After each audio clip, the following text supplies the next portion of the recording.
As some of you know, I am currently in the process of moving my video game store to a brand new location. And for anyone that's new here, my name is Cooper. I own a retro video game store here in Vancouver, Washington called Double Jump Video Games. And for the last year and a half, we have been working towards moving our current store about 1 mile down the road to a brand new spot that's a little over double our current size. There's been some hangups, but we are finally getting close to the finish line, so now we have to get into the details and what we're trying to do with our brand new spot. And one of the things that we're trying to do is build a miniature Pokémon Center inside our store. And as part of this, we don't want it to just be a couple glass cases that has all of our Pokémon stuff in it. We want this to be a really cool spot, even just to look at, even if you're not buying anything. When you go to an actual Pokémon Center, they have statues and kiosks and signs and all sorts of really cool display stuff. We're trying to kind of replicate that in a section in our new store, which will have all of our Pokémon stuff. We sell cards, we have plushies, we have the video games, of course, and just all sorts of other stuff. We want it to all be in that one location, but we want it to be more than just shelves and glass cases. So, as part of that, we are going to be custom making some display stuff for that section. So it all started at Home Depot. I had to get some wood to make these things, and unfortunately, the piece was way too big to fit into my little car. So we had the guy here at Home Depot cut them into thirds, and those luckily fit into my back seat. Once I got home, I was able to get it all set up with a brand new projector that we bought off of Amazon. It wasn't too expensive, luckily. And I'm able to trace the outline of the Pokemon in Sharpie. And luckily, it works really well with this wood. I don't know exactly what kind of wood this is, but it's very thin and it has a very smooth surface. But the Sharpie is working perfectly. So I'm able to get the outline using the projector to make sure that I'm getting it correct. I don't want to do this by hand, freehand it and then have it look derpy and wonky and stuff. I wanted them to look as good as possible. So tracing the outline is the best way for me to accomplish this goal. Next up, I go through and I start painting. And this part is a little difficult because I really wanted to avoid brush strokes and I wanted to avoid like weird color variations because I bought a bunch of paint and some of the colors that I got are perfect for specific Pokemon. I don't have to do anything, but some of the colors, like the green for this Tyranitar, I had to mix multiple colors together to get this green. So you'll see me doing that on the actual board here because I don't have any sort of container to mix on. But luckily I was able to get the color correct and I mixed enough the first time around that luckily I didn't have to mix more because that would have been difficult. I probably wouldn't have been able to get the same exact color, but I'm glad that it worked out. So I paint everything up and it's looking really good. I'm doing multiple layers to just make sure that you don't see the wood grain coming through too much on it. And once that is all done, I move to the process of getting it cut out.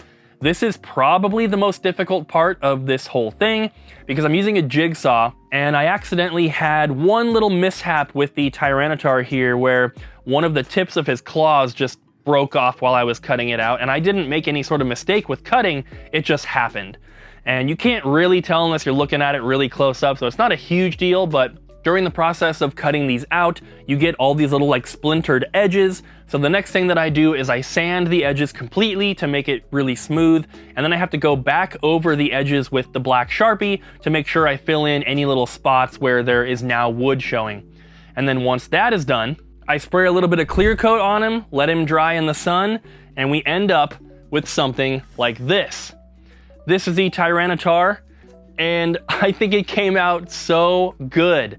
And as you can see, I have a little bit of like shadows and stuff. It's kind of hard to see here, but I tried to shadow a little bit of the blue, and then obviously you can see the shadow on the bottom here. And yeah, I just think it came out super cool. So the last step that I have to this is to put some sort of stand on the back, because these are going to be on top of our glass cabinets, and so people are going to be looking up at them, and I have to make sure that I get the angle right. I can't have it leaning back too far. I don't really see how I could have it leaning forward without it falling, but I need to add something to the back here to kind of stabilize it and make it stand up. And I do have some 2x2s I bought that I can cut into place. I have wood glue because I can't really put a screw through this. It's cut out right to the edge of the actual artwork, so if I put a screw through it, it's kind of gonna ruin it.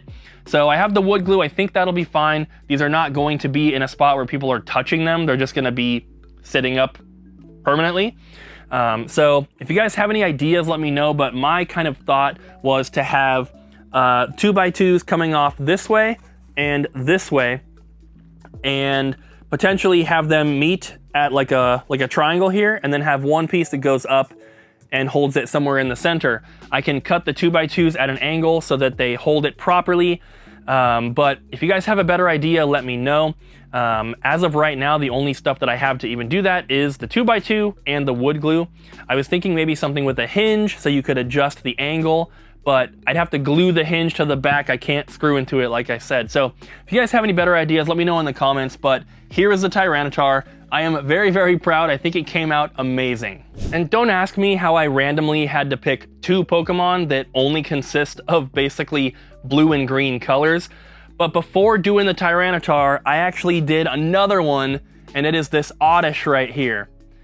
And this one, the Tyranitar was more difficult because it was bigger and more detailed, but the leaves here, doing the the colors, that was kind of hard. I think it came out all right, but I did Oddish because this is Abby's favorite Pokemon. This is the one she asked me to do, and I thought I should do one off camera first so that I can just kind of learn the process and make sure that I can actually do this before filming it. So Oddish was the first one that I did, and then Tyranitar was the second.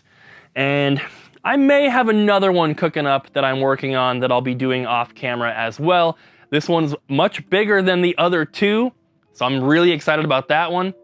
But I am just so excited to make this happen and to work on projects like this for the store.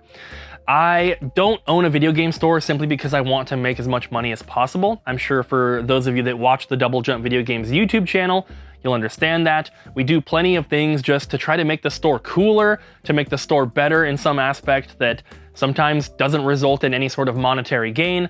This is one of those things, but I'm trying to make our store as unique as possible, as cool as possible, and you know, any store out there can have good inventory, have good customer service, have good prices, whatever it is.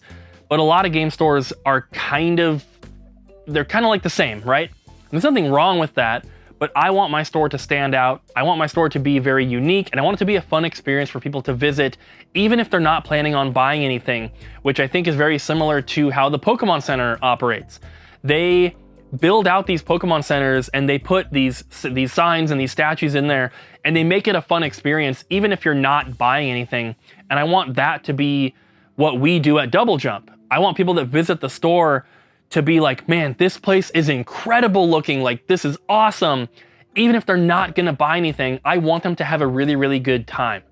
And so if it takes a couple of my weekends to work on a project like this and a few $100 in materials, I'm willing to do that because to me, it's worth it. And I hope that some of you guys will be able to visit the store once we do open, see these things in person, and just have a good time. So I know this is a little bit of a shorter video, but that's what I've got for you today. So thank you so much for watching. I hope you enjoyed, and I'm gonna get to work on finishing up that Charizard.